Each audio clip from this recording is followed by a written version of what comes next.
A British general election is not the ideal place to stage a plebiscite for one simple reason, and that is the British system is based on the number of seats won and the ability of a party to form a government, not necessarily with a majority of the vote. Remember that the Tory party is governing the whole of the UK on just 34% of the popular vote.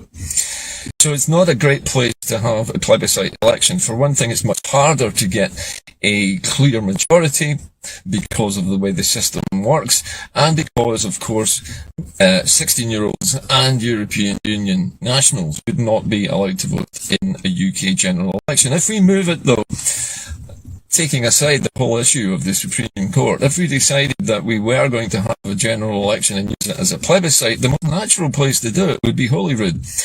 Because if the Scottish Government, that is the SNP and the Greens who currently hold power, were all to resign simultaneously, it would force a general election in Holyrood. It would be an emergency general election, and it could be fought on a single ticket, which would be full independence declared if we get a numerical majority of votes of any kind for the combined, shall we say, alliance of the SNP, Greens, ALBA, the Socialists, whoever else is fielding candidates. But as someone pointed out at the SSRG, I think it was, if it wasn't Neil Landry, it was somebody else. But what was pointed out is that if we do this as a plebiscite election, then it can't be based on party politics. It must be a cross-party alliance candidate standing in every single constituency. But because the Scottish voting system is balanced, and that means part of the seats, the first sort of tranche, are won by first past the post, just in the same way as they are in the general election in England. But also we have a proportional number of seats, which are allocated based on the number of votes. So the smaller parties, which didn't win seats in the first round of voting, are allocated seats based on the number of votes they receive, which means that, and as we've seen for many years, that there are always opposition benches full of UK parties, and that's because they get their fair share of seats.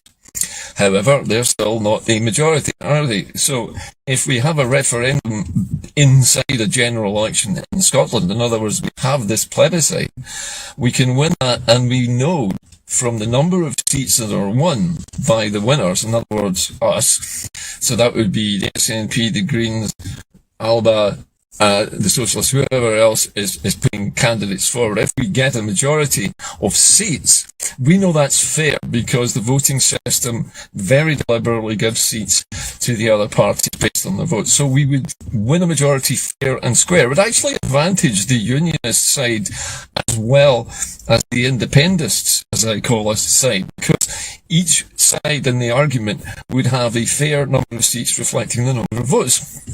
And that would mean you could declare independence based on that, because it would be fair. So that's something else that we can think about.